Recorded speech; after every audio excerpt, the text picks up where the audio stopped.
Hey, this is Russell, and I work at the video store, the place that we can all go to every week when it's movie night. On days like today, when the store is quiet, I get to watch movies and series and talk about them with my friends that work here. All right, let's do it. Let's open up the shop. Did you see that thing yesterday on the TV? It was ready, interesting!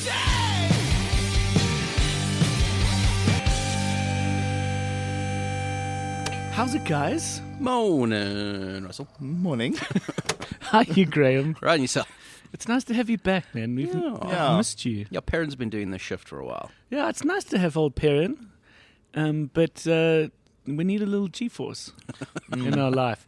And we got Cole here. Hi. How are you, Cole? I was going to say variety is the spice of life. Sure, in some ways. Yeah.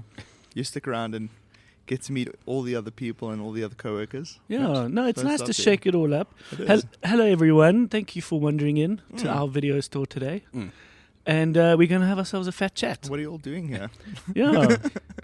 No, it's nice to see you, man. Just before we get started, I want to make a little staff announcement. I want to put it out on the loudspeaker so that everyone can hear it. I'm going to press this little button over here.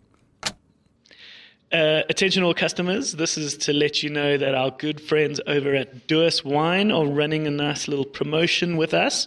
If you go over to duos.wine, you can get 15% off your order, but you have to choose the pickup at the bioscope.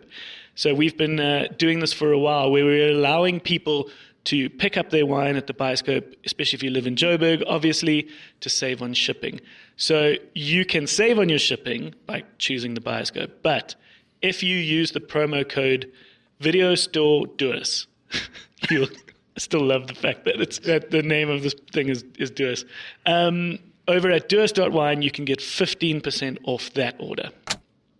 We had you guys, the two of you, come to the bioscope on Friday night. Yeah. Yes. Cole and Graeme, and you guys came to watch a dumpling box edition of The Boy and The Heron. Yes. Mm-hmm. Hey, what did you think? Nice to watch it again. Definitely. And notice things that I completely forgot about when I tried to figure it out last time I watched it. Yeah.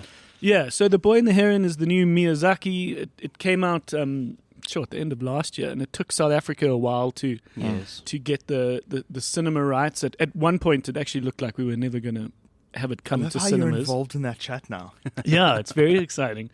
And a lot of people were waiting for it and asking me if we would ever screen it.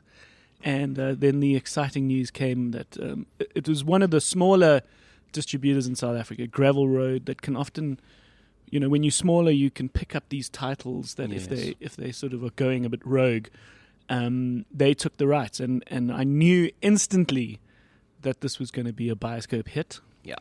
Yeah. Not only is it just because it's this incredible award-winning animation studio from Japan, but the bioscope hosts regular anime nights, these dumpling box nights where we watch anime and we eat dumplings. Nice. And so I think we've become a place for this kind of content. Yes. And so it actually took us a few weeks before we actually now did a screening as a dumpling box night. Right. Because I think we got to make it a little special occasion, every now and again. Exactly. So they always sell out. Mm-hmm. Every dumpling box we've ever done has sold out. Really? If they don't, we're doing something wrong, I think. Yes. But it's just one of those charming things that I think a very long time ago when we started the bioscope, so this is now, we probably started doing this within a year of opening. So you're talking like sort of... in 2011. Yeah. 13, 14 years ago. Right, We- 2011 would be your second year of operating. we started in 2010. Yeah. We realized that just instinctively we knew that you have to event cinema in many ways Right. to make it interesting, especially the older stuff. Yeah. You could put on, In the Mood for Love, and perhaps a few people would come, In the Mood for Love and Noodles, Yes. and it sells out. Yeah, And we sort of exactly. learned that quite early on, that is the point of the bioscope, is to event cinema. Right. In some way, do it on a certain day every year, or there's a tradition like we just had Mother's Day where everybody watched Stepmom and their ticket included a pocket pack of tissues and an ice cream. Because my God, that is a happy, ugly cry. Stepmom. Never heard of it. Julia Roberts and Susan Sarandon. Okay. Okay. Oh my God. Cancer, Oh no. split families. Lord. Oh no. Jenna Malone in all her like teenage angst as the daughter. You're not my real mom. Oh really? Yeah, but it's heartwarming. So it's Chris Columbus. Oh, I recognize the poster from the Yes. video store. Yeah. When you'd browse for 2 hours before Yeah. making a decision. Lovely movie. And just Okay. the perfect movie to embody what it means to be a mother. Right. The basic back of the Cool. box of Stepmom is Julia Roberts is the new girlfriend that is now like having to look after the kids. And in the beginning, it's about a little bit of this competition between her being the young, new, hot girl that's taken the ex-husband's fancy, Right. who's quite professional, so she doesn't necessarily know how to be a mom, and then Susan Sarandon, who is the mom that they've grown up with, that they love and have a legacy with. But then halfway through the movie, it's revealed that the mom, Susan Sarandon, has cancer, Right. and so you've got to put the petty differences aside. You've got to work to sort of what the future. Right. The best way is there's this fucking haunting scene, not haunting, very mushy scene, memorable scene where basically Sarandon's like, I might have their past, but you have their future. Oh my God. And everyone's just fucking crying, and It's you're like crying. one of those lines. Yeah. It's one of One of my favorite critics, Zoe Rose Bryans, said, Letterboxd has become about 1 to 2 liner witty reviews. interesting, because that's what I always said was Exactly, I going was to be gonna the bring future this of up. reviewing. Yeah. And you wanted to make a website around this. Yeah, I You wanted could- to have something called 3 Lines. Yeah. 3lineson.com. I think I still own the URL. But her review says, AKA Julia Roberts and Susan Sarandon stomping on my heart for 125 minutes. Yeah, sounds about right. So that's it. But yeah, so that's Oh, Happy Mother's Day is the one review. no, it really is a happy cry, and I think that's an Okay. important one. Is that We need happy cries. It's heartwarming, and but it's just what it means to be a mom is just explored throughout the whole thing. As Right. Julia Roberts discovers it, as Susan Sarandon learns more about it herself. Okay. It's delightful. But yeah, that's the thing, is that we could just throw it on and you get popcorn, but it's fun to play with these ideas. Yeah. And I remember once being at a bar talking to friends or something, and we were saying, "Oh, what's your ugly cry film?" And everyone said, the one that they've sort of cried the most about. And then I said, "Well, we could have a night at the Bioscope, ugly cry night." No ways. And then you start it, Yes. which is lovely. And I love that ability to sort of move quickly. Yes. And I think that's the charm, and I think that's the point of a place like the Bioscope, is to go quickly. But also, you weren't a part, you're a part of the modern distribution system now Yeah. as a cinema, but you weren't in the beginning. You had to do something to make yourself, appealing and get people to go out to Maboning, Right. and to Sure, travel to yeah, come but- to your cinema. Yeah, that repertory cinema, which is the term. Oh, really? To play older titles. Okay. Right. I didn't know that. Was something always from the plan. It was always from the get-go was to Okay, be that. Because you just have this infinite amount of cinema available to you, that can come out at all points. I mean, this morning I woke up to find out Roger Corman has passed away. Oh, this producer. Famous filmmaker of B-grade Yes. stuff, who got so many Hollywood people started. Jack Nicholson and all these people, all these filmmakers, Coppola, all of them started in Roger Corman's sort of B-movie system. He died at 98. Sure. Yeah, so now would be a great chance to pull out some of those films. They're Yeah. all bad, but Yes. we've got a avenue for that. We call it cheesy movie night, Yeah. Right. where it's all you can eat pizza for the duration of the movie, and we can watch Attack of the Crab Monsters. I would watch that. Yeah, totally. Try and track down his Fantastic Four movie. Oh, really? Yeah. Great. Still a wall of knowledge. Well, please try. Yeah. It Little never Shop of officially got released. then it might be difficult. Harder. It's Uh, out but- Shop there, of but Horrors. it's- Yeah, Little Shop of Horrors Yeah, with the Jack original. Nicholson, the original. Yeah. Yeah, there's a lot out With there Jack Nicholson. Yeah. with Jack Nicholson. I Yeah, didn't we know spoke that. about this We spoke- before yeah, on the show. Graham. What is a movie they made in, 3 days or something? Yeah, I don't know. What? Yeah. That is No, wild. very interesting. So we can do that. So we very early on now, just to take it back to Dumpling Box, Yes. which is what you guys came for on Friday night. We're going to do it again this coming Friday, by the way, Nice. in the week that this episode is coming out. Tickets available at thebioscope.ca. Oh, come on, Russ. Link in the description. But we wanted an avenue for Asian cinema. We wanted to event around that. Mm-hmm. And we thought, Crouching Tiger, Hidden Dragon, like the sort of beautiful kung fu movies. That was Yes. kind of something that we were thinking about in 2010. And we thought, and noodles. And so it was called Right. Noodle Box Cinema. It's awesome. And that's how we got I started. remember that's I That went was the to one. come watch Ghost in the Shell for the first time. Okay, as a my noodle brother. box. Yeah, it's like an excuse to go out with my brother. I was like, we both love anime. This sounds great. Yeah, so we just did all sorts. I remember doing The Host, which was the always. Bong Joon-ho Yes. film.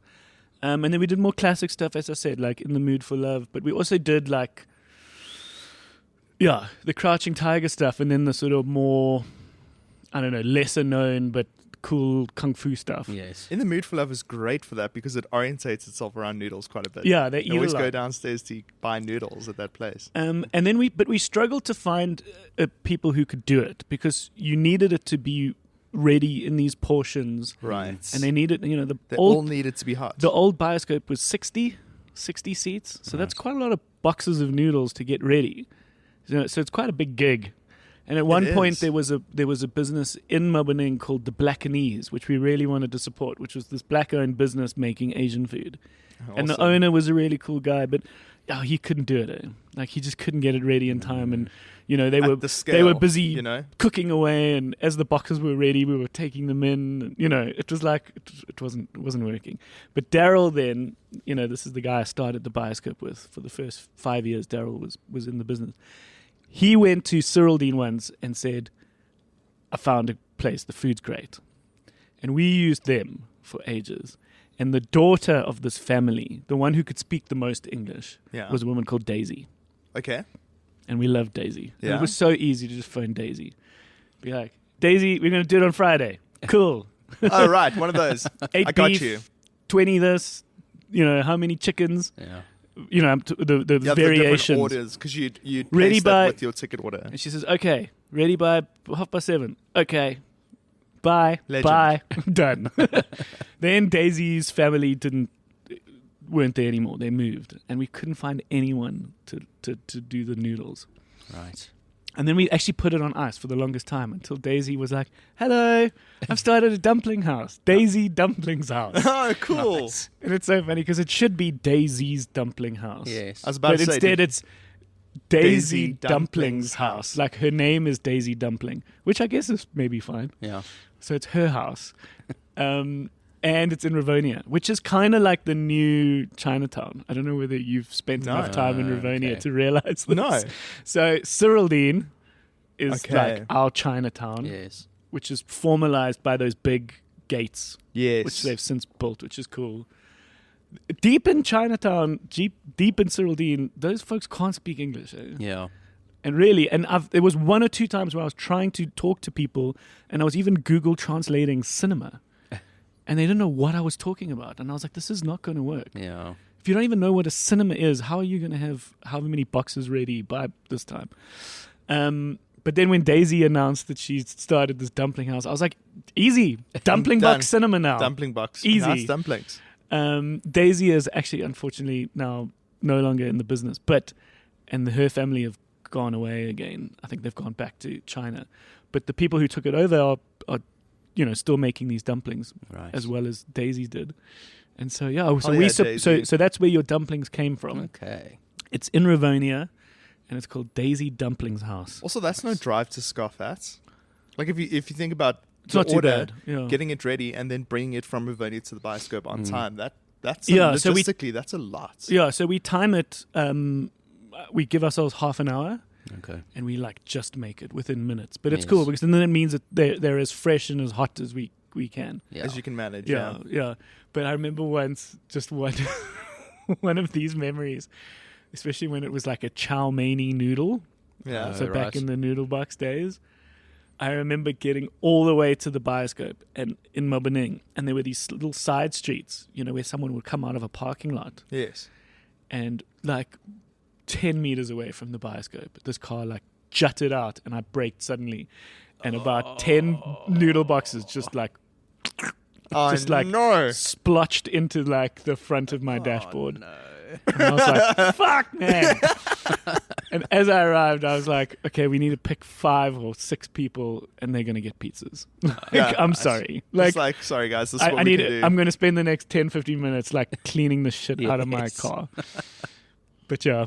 But it's fun, and I think that's what the charm of the bioscope can be, is to sort of create an experience around cinema that just amplifies the cinema, and especially Ghibli. So the studio behind The Boy and the Heron have famously always made their food look so good in all their movies. And so like to be able to eat something that is just in the realm of Asian. Yes. Like I know it's not an actual Japanese dumpling. Yeah. Who cares? Yes. Like it's still a lovely dumpling that is from that part of the world. Yeah. It's more of a Chinese dumpling, but it's lovely. And so The Boy and the Heron, which is now in cinemas, and I think going to just keep screening at the bioscope for as long as we can. Yeah. Is a very complicated and quite nuanced film. Yeah. And when we watched it for the first time now a couple of weeks ago, we all said we should give it another watch. Yeah. Just because of how nuanced it is. Yes. If you've watched any Miyazaki or any Studio Ghibli, it's deeply layered. It's very complex to the point where it's like not really for kids. Yeah. It's an age limit of 7 to 9, I think, is the age limit. But it's kind of creepy, kind of weird. Yes. There's like a sort of like little Mediterranean man living inside the body of a heron. No, he speaks Japanese, but he kind of looks a little Greek with a big nose. That's racist. No, I'm joking. But he sort of slowly crawls out of this heron throughout the movie. I remember when I remember saying, Russ is so funny to watch movies with that are weird. Yeah. Because as soon as his teeth and his nose and eyes start to come out the side of the heron's beaks, just here Russell goes, what the fuck, man? So, are those teeth? Why are there teeth? I can see an eyeball. What the fuck? No, so it's wild, and it's wildly different. And Yeah. it's the kind of thing that, I think we said this at the start when we had a more focused Boy and the Heron episode, that it's not Pixar, and it comes from a land that is very different, with imagination that is very different, and thought that's very different. Yes. They're fully peeking into a different culture. Yeah, and it's just, the Japanese have just been so remarkably different from the rest of the world. Yeah. For many reasons. One of the biggest being the fact that they isolated themselves, and they for 2 centuries didn't allow any foreigner set foot on Japanese soil. When the rest of the world was trading and colonizing and, mixing and matching and creating all sorts of interesting ethnicities, the Japanese just didn't want anything to do with it. Yeah. And even my friend, funny enough, who lives in Japan, who's half South African, half Japanese, so she could give us great insight and subtlety. Oh, cool. Right. Whenever we toured Japan as a band. They, after COVID, stayed locked down for considerably longer than the rest of the world. Right. There were a couple of those countries that used it Yes. to the point where like it was a bit silly. They used it as something else. Right. And Japan used it as a way to just flex their own control and to not actually allow others in. Interesting. When the rest of the world was getting back to business. Right. That was her feeling. Okay. Was like they like them. They don't like foreigners, and so they used this as a chance just to keep it for a little bit longer. Yeah, it was also very interesting teaching English, and I had a student that I speak to at 8 a.m. every morning. And a Japanese student. Yeah. Yeah. Like very interesting character as well, business consultant that moved away from her husband's place outside of Tokyo to go live in Tokyo to do business in Tokyo. Right. And would go back home like every 2 to 3 months to see her husband and stuff. Interesting. So it's like it's a completely very weird different way of doing life. it. And her husband was, I think, playing a professional rugby player in Japan, which is weird. Yeah, no, Like, they uncommon. they're pushing that a lot now. Oh, really? Are they pushing Yeah, it? no, and that Japanese like tenacity and ferocity, Yes. and sort of they were relentless. Yes. You know, in World War II, they were relentless. They Yeah. did not fucking give up. Yeah. They put their bodies on Absolutely. the line. They were kamikaze pilots. Yeah. So like that sensibility in rugby Yes. makes sense. Oh, absolutely. Do you know what I mean? does. Like Yeah. sumo wrestlers. Yes, Yeah. that's it. The- It's the same thing. The act of sumo wrestling is very similar to scrumming and rucking. So like it makes sense that they would be good rugby players. They just Yeah. need to be bigger. Exactly. Yeah. Interesting. But I would, because we spoke so much, we become like quite candid and Yes. relaxed, and we became super friendly because it was like 2 years of talking to her every morning at 8 a.m. It's interesting. Um, These people that you've come to know. No, it's amazing, dude. Yeah. Like really amazing people. But she would tell me that, yeah, like she would say a lot of people are really fake in Japan. Right. Like they'll be polite and they'll say hi, but then they'll walk away and kind of resent you for speaking Japanese if you're a person that's learning Japanese, Right. or if you're an Yeah. outsider like that. There's two things I want to share. The one was whenever you see a foreigner in Japan, like at a train station, you spot them on the other side, like you both lock eyes, Right. because I've done this many times. Oh yeah. You lock eyes and both of you think the exact same thing, which is like, why are you here? Why, what's the deal? What are you doing here? What are you? It's like you and I look very different, and we sort of like lock eyes. I don't know, because you've told us that story before, but I don't know if I've told you this story before. My friend taught English in Japan for the longest time, and she, didn't make a lot. Obviously, like when you start, you don't have a lot of friends. You just have like the teachers at the school, Yeah. and this little old lady, like the little old ladies in Boy and The Heron, Yeah. that are all bent over. And they're Yeah. like, "Rrr, rrr, rrr."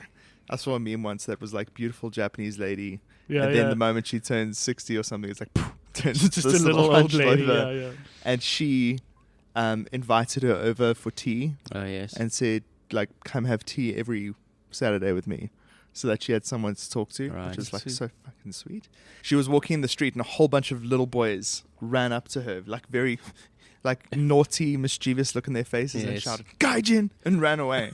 Like ran off into the distance.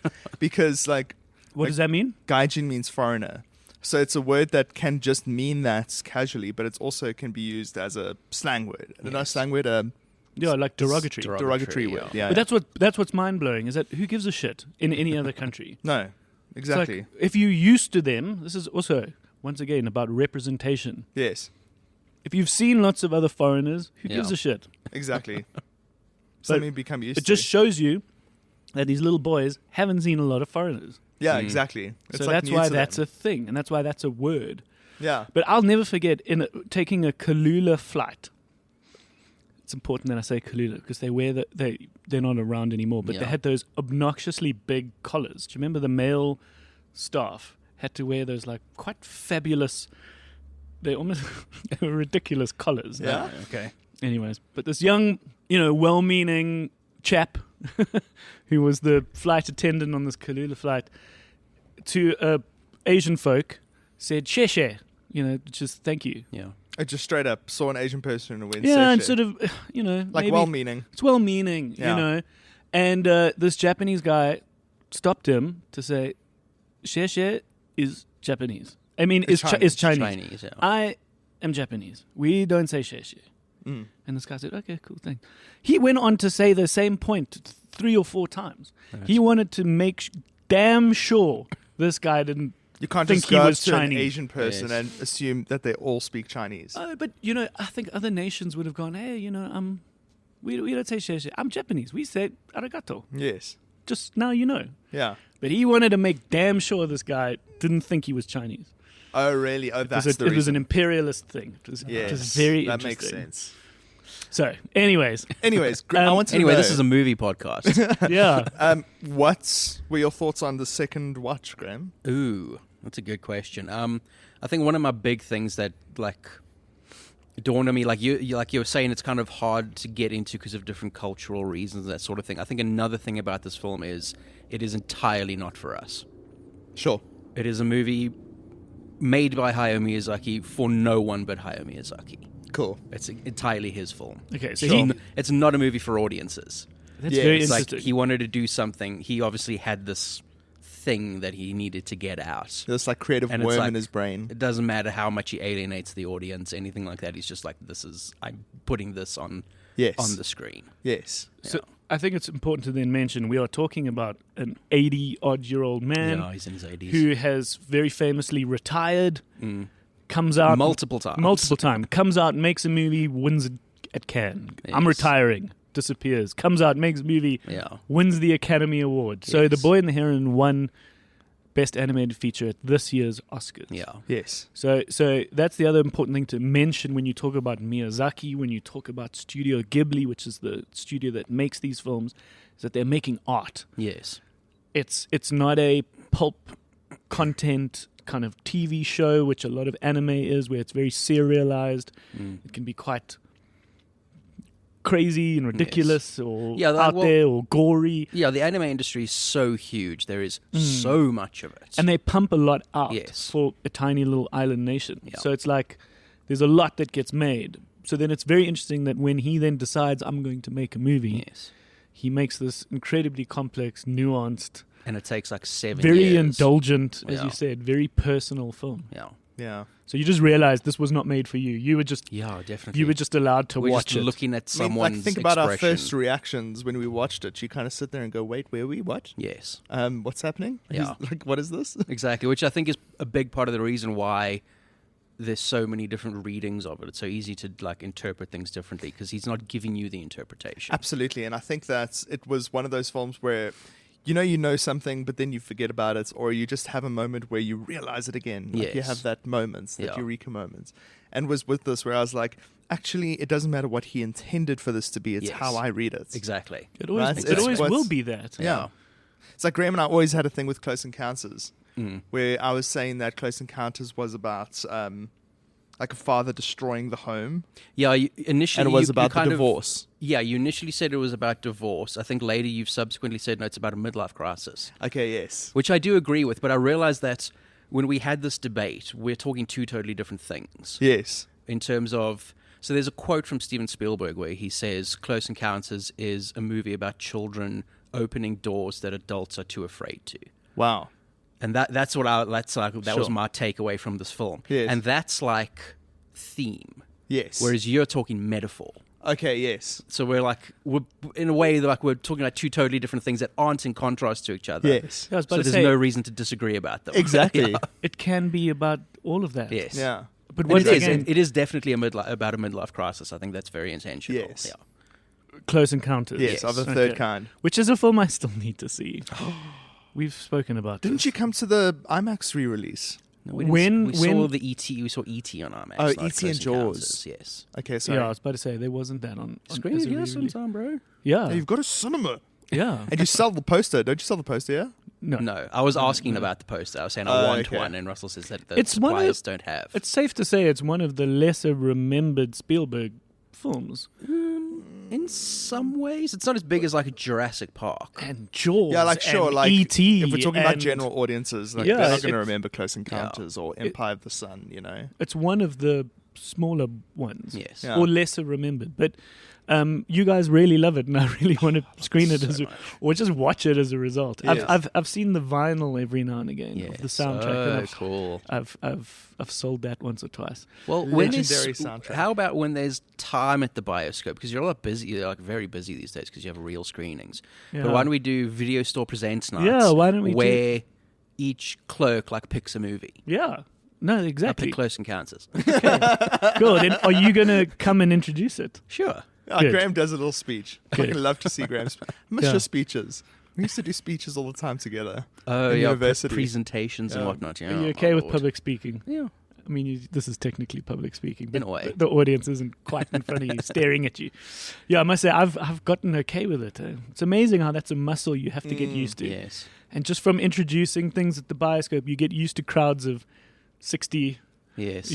regularly. And then, of course, with the band, it started with crowds of 2 and 4 Yeah. and 10. And then before you know it, you're talking in front of 15,000, 17,000 people. Yeah. Masses. And you think that you wouldn't be able to do it, but you actually, you've warmed up to it. Mhm. Right. So I must say, I am okay with speaking in front of people. I realized when I did the Old Boy introduction, As That you got nice. up, you were like, oh, shit. I've forgotten how to do this. Yes. I was like, could picture film. I remember feeling this when we presented our film at Cinema 1 at Rosebank Nouveau. We were Yes. talking about this because that's where we went to go watch Kingdom of the Planet of the Apes. Oh, what now this weekend? Yeah. Okay, we'll talk about it. Yeah. Carry on.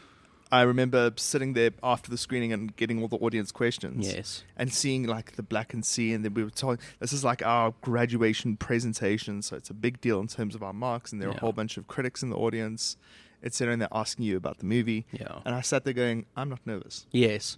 Well, I mean, we've Just been talk. doing it. And then you do it for that long, right? You Yeah, we were pitch doing a it every film- couple months for like 4 years, you know? Yeah. And then you'd always pitch to all the people in your year. Yes. Like in first year, which was like 200 people. No, it's a muscle. It's And a, then, it's yeah. a muscle you have to. Also, you have I've to work. pitched in like boardrooms across the country. I've spoken to like CEOs of big ad agencies Yeah. and like boardroom presentations and everything. Yeah. And then I don't do it during COVID for like 4 years. And then all of a sudden, And you're then I like, get up in front of a cinema, I'm like, oh my God, I can't do this. yeah. Also, I've just done Key Change. So I've been performing in front of theaters of 400 people But 6 it's times a different. week. You were Yeah. playing. You were speaking Exactly. through It's your like bass. a completely yeah. different. I was Yeah. speaking through my bass. Yeah.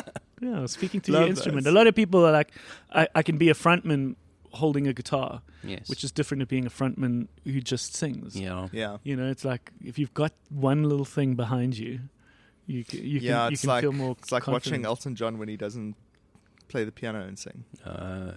At his farewell concert on Disney Plus, you watch him sing the Dua Lipa remix with Dua Peep. Yeah. It's he shouldn't do that. You can see with his hands, he just I doesn't can't know even what to picture do. Elton John. Without Like a piano. standing. Yes. Like, he just has a piano in front of him at all times. Yeah. What was Planet of the Apes like? Yeah, so this is the fourth Yeah. Planet of the Apes film in this new run Yes. since the James Franco movie. Yeah. Yeah, I was about to say. So this Planet of the Apes is connected to the last three. Yeah. And can you, off the top of your head, give me the names of the three I in the can. order? Rise I of kn- the Planet of the Apes, Dawn of the Planet of the Apes, War for the Planet of the Apes. And it's War 4. Yes. Well done. I would not have got that. Rise, Rise, Dawn, War. Warfall. Yes. And this is now? Kingdom of. of the Planet of the Apes. Okay, so this is us. This is the 4-film story of how the Planet of the Apes Yeah. came to be. Because one of the first ones we ever got given as a film society was the Charlton Heston Heston, yeah. Planet of the Apes, Yes. which was a long time ago. Maybe we can get a date Yeah, on I'm that. looking it up right Where now. the planet had been created. They sort of they were found themselves on a planet. Yes. Okay, what were they? Travelers? Space travelers? They're Well- in space and a weird thing happens and then they crash land on a planet. Oh, is that how it starts? Yes. Oh, cool. But then there's the very famous reveal at the Yes. end. You blew it up. Yeah. You blew it all up. Damn you all to hell. Where it's real that he's been on Earth the whole time. Okay. They didn't know they were on Earth. Yes. But the planet was ruled by apes. And right at the end, he's on the beach, and you see the sort of Statue of Liberty. Oh, like sort in of the sand. fallen on the Yes. sand. Iconic image. It's a Yeah. famous image, and that's It when he is. realized he was on Earth. Fucking Then wild. there was a Tim Burton version. Well, there were With a bunch of bunch. sequels to the Charlton Heston one Okay, first. okay. Yeah, Like true. 3 or 4 sequels to that, which is where the weird naming convention comes from, because those ones were like Conquest of the Planet of the Apes and Beneath Okay. the Planet of the Apes and all that sort of thing. But what was it first? Was it when it was this movie? Was that its first version, or was it a may book, or have was been it a a comic? book. Or Interesting. Yeah, there's an original writer listed, so I think it was originally based on a book. okay. Then there was a Mark Wahlberg version. Yes. Where directed Tim by Roth was the bad guy? Yes. Who Tim we were just Roth. talking about. Yeah. Oh, I must tell you about Tim Roth. Yeah. Tim Roth and Michael Clark Duncan. Yes, Michael Clark And Duncan. Paul Giamatti. Yes, it's He the was orangutan. as the orangutan, yeah. But Oh my that- God. Was that any good? I remember. Well, No. look, I was like, No, it wasn't. Yeah. well, listen. terrible. I was like, how old? Yes, I was a kid when I saw it, and I was like, whoa. Yeah, I was like, fucking Like, talking wow, apes. these monkeys can have meetings.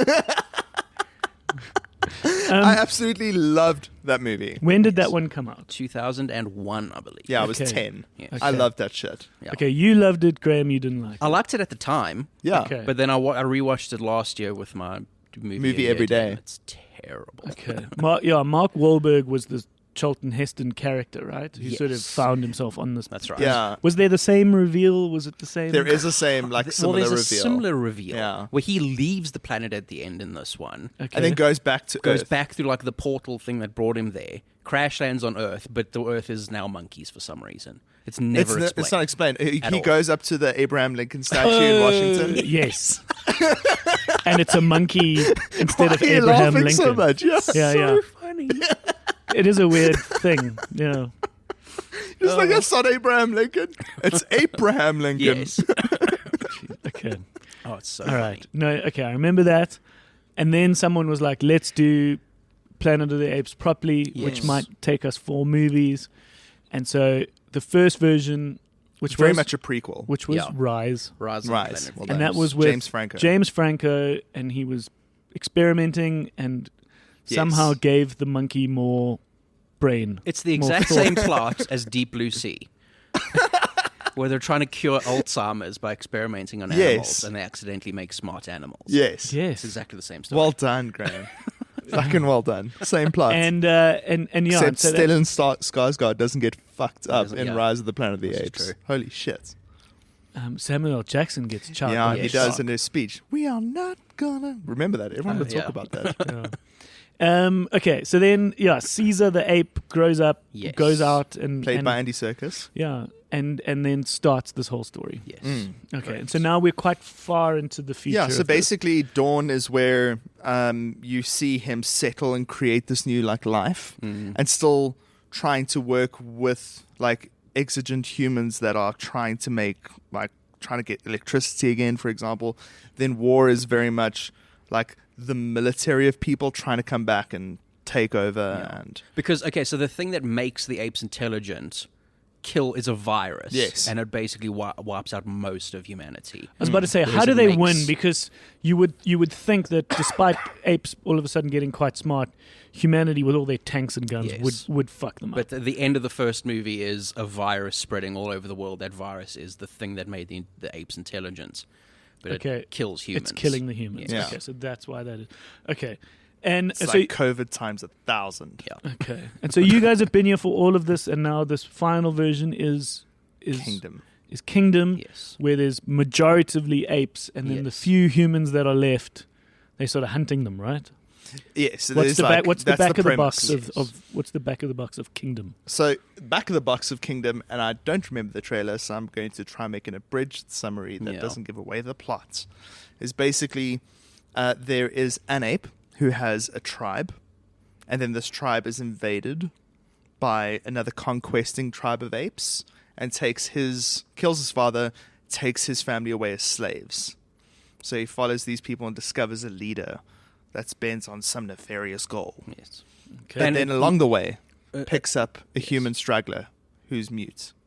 Okay. Because the virus, in all the time that's passed, because it ends with Caesar dying, or it starts with Caesar dying, which happened at the end of War for the Planet of the Apes. Yeah. It's got a very Moses ending where he leads his Yes. ape clan to Canaan, but can't enter and dies. Yeah. It's like very similar. But now Caesar's dead, and it says many generations later, Yeah. and all the cities are overgrown, and you can like get a sense that this is like 50 to 100 years Yeah. in I the think future. I think it's quite a lot more than. I think it's supposed to be like 200 years later. or Really? something, yeah. And then they say that the virus had another effect, which made like the inverse effects on humans that it had on apes. It Yes. actually like dumbed humans down. because the apes are talking at this point. Oh yeah, Yes. so the And apes they are speak fully fluent. They're not doing this- the. They're speaking English. Yeah. Yeah, because in the last, that's Of something that all comes the up in the languages. last movie. Yes, Of all Well, the I suppose languages, I know we're only in America. if for Caesar's these. the first one and he speaks Yeah, English, he then teaches them. Yes. Yeah. But that's the plot of the third one is where people are getting infected with this virus. Oh yes, and then they becoming become dumb, and then- dumb. Yeah, that's what So it happens to Woody Harrelson's Woody character Harrelson. is like executing people who are becoming infected and that sort of thing. right. Okay. Like very good movies. They're- Like Okay, I was about to say, what especially- do we enjoy the most? These about? films are the best like blockbuster studio franchise of the 2010s. I think they are Yeah. incredible movies. they are fucking great movies. and dude. why? Because they understand that with movies about apes, I think it is on a superficial level, like action movie that's like for kids like us when we were watching the first Tim Burton Planet of the Apes. Yes. It's about the novelty of seeing apes. Yes. You know, and like apes with guns. Apes with guns. Yeah. Okay. But then it's also got this incredible, well-written scripts, like Yeah. through all of it. Okay. So Where they're, it's like- they're smart movies. They're smart movies. Well, yeah, they're well made. Yes. They're well told movies with beautiful stories that are about like family and protecting family and starting your own life and trying to protect that family against the world. Yes. You know, And- and an existential threat. It's like, and it's cool to see that plot like framed against simians. A big part of why those first 3 films work is they have a really well-written, well-performed, very compelling central character. Oh yes. Caesar, like Which was great Caesar. character. Caesar was the main monkey. yeah, Yeah, the main Andy monkey, Serkis. Andy Serkis. Yeah, And so Andy Serkis, who did, you know, who's really crafted the most incredible career for himself as the actor that does the motion captures. yes. So he was Gollum, Gollum. in Lord of the Rings. It was King Kong. He was King Kong. So he's been an actor he's acted as himself yes. in a few roles. Famously in the Avengers, the South African guy without the yes. arm. Yeah. Yes. Yeah. He was great in those movies. He was so great. much fun. And it was just announced that he's going to be directing a new Lord of the Middle Rings Earth. movie. Yeah. Well- The Hunt for Gollum. Yeah, and He's so coming back to direct and perform. Yeah. yeah, and so it's just interesting that he's just very good at this technology, Yes. which I'm sure over all the movies that he's been motion captured for, I'm sure he's also seen just how remarkably better they just keep Yeah. getting. Yes. Um, I saw and an he's particularly Instagram. good at being this kind of actor. Yes. The Academy released a on-set versus final product comparison of Right. War for the Planet of the Apes. Oh, okay. Who's the comedic actor from that played the ape that they found in War for the Planet of the Apes? Is it Billy? No, it's Steve not Billy Zahn. Zane. Steve Zahn. Yeah, I Yeah, was gonna Steve say Billy Mm. Zane. And he's busy performing this little sensitive, sad monologue.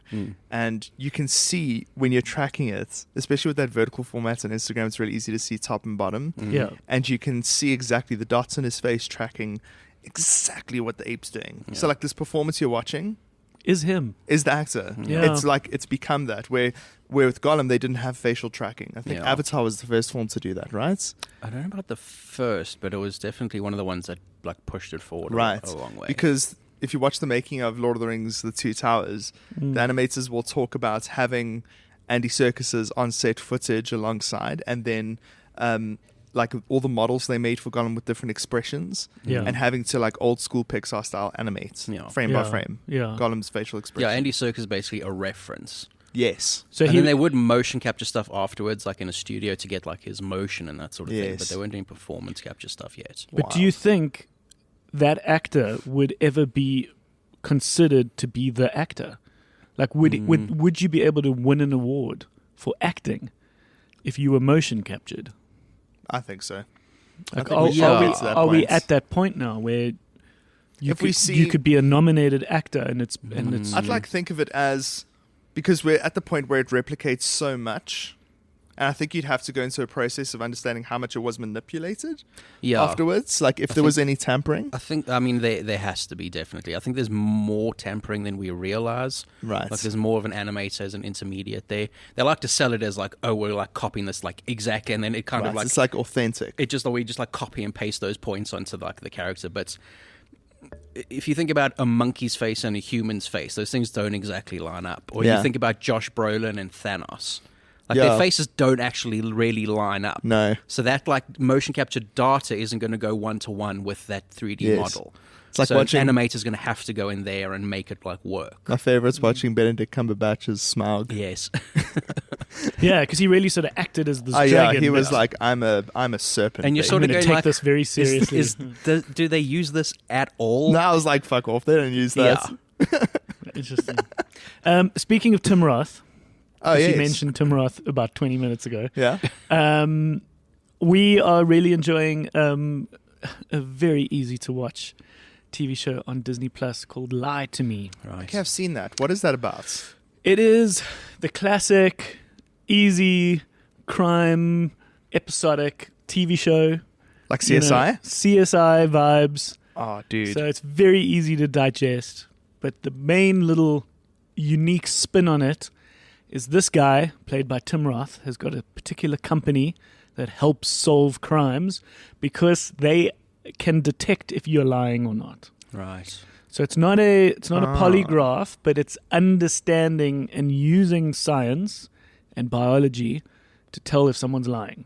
Right. Certain things you do, certain facial expressions, how you twitch your shoulder or how you smirk your face, how you frown your brow, what indicates whether you're lying or not. And he's studied this and has turned it into an agency that helps. Right. So each episode is, delightfully different from the next. Charming characters, kooky, and very lovable.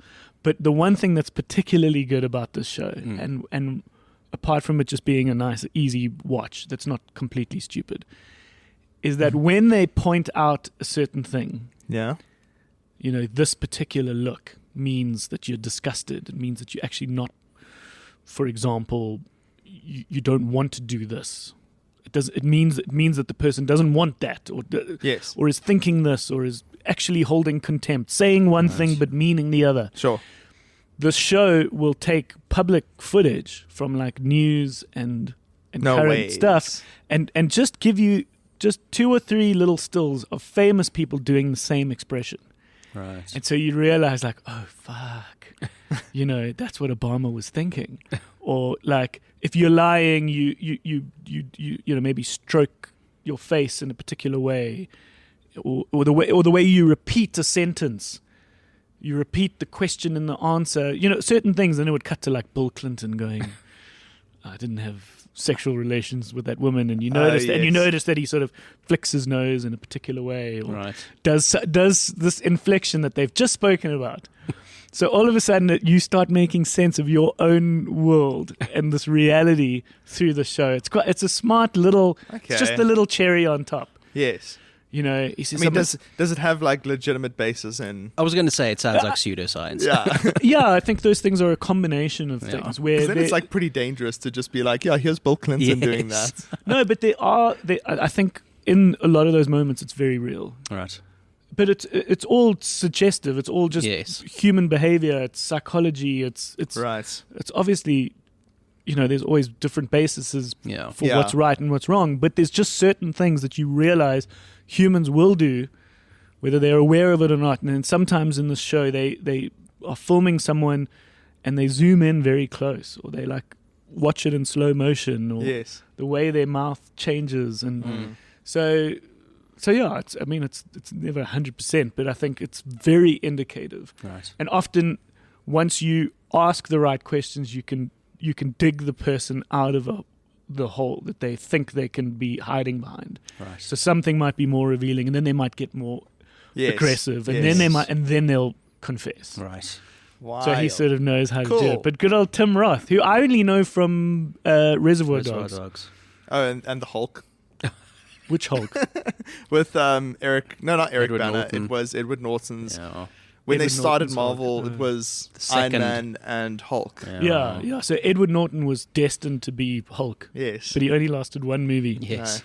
And then it went to Oh, then they brought back Eric Roth in She-Hulk. Yes. Yeah. They did. Let's not talk about that series.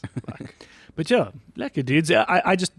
I need a show like Wonderful. Lie to Me. Nice. It's just very similar to Tracker, which I spoke about the other day, which Yes. is also on Disney Plus. Yes. Okay. Is that like sometimes you just want it's a happy ending. They're gonna get the guy, Yes. as opposed to some like convoluted, dark, haunting TV show that could go in any direction. Yeah, speaking of which, I finished Baby Reindeer. Well, I binged it in one night. Straight up. Okay.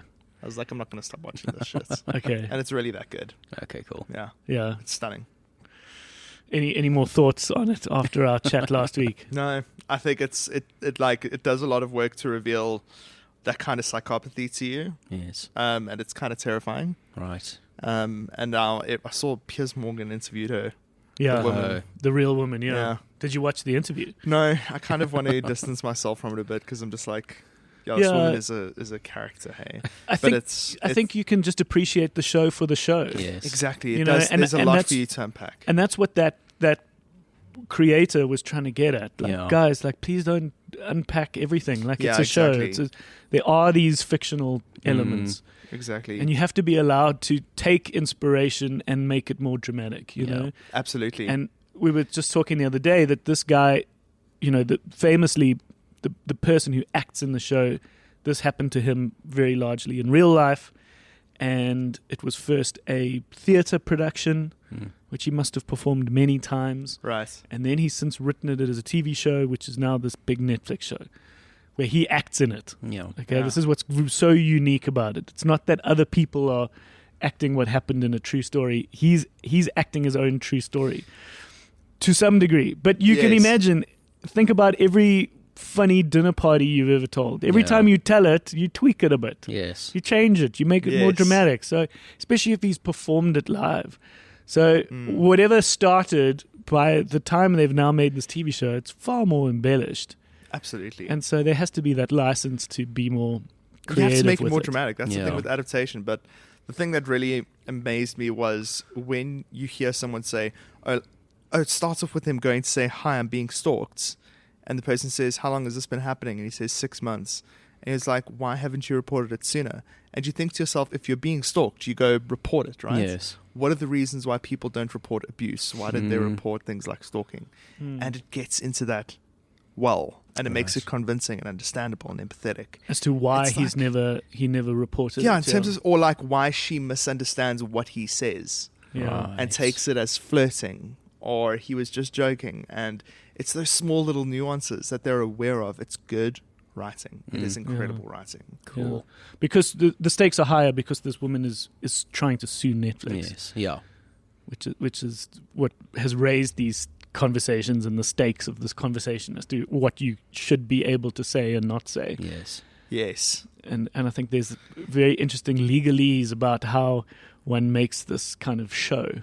Absolutely. If you have said it's inspired, well, Inspired by reality. if you say this is Based a on true facts, story, yeah. is very different to inspired by a true Right. story. Yes. You know, I think there's all these legalese that you should or shouldn't have in your show. Yes. You know, the most fictional shows, deep within the credits, right at the end, says this is an act of fiction. Yes. Any coincidences are incidental. incidental. Yeah, so it's very interesting that that all of a sudden this can become a legal battle, All right. I know, but I especially when think it she's becomes very so much- famous. It seems like she's very much getting off on the fame of it. Yeah. You see, this is why you shouldn't get into it, because I'm seeing it like making complete assumptions about Yes. her and being like, interesting. you yeah. know? Yeah. so I don't want to do that. Let's talk about who is going to come and visit us later this week. Okay. Oh, yeah. Just to perhaps end off on that, unless there's anything else that guys want to chat about.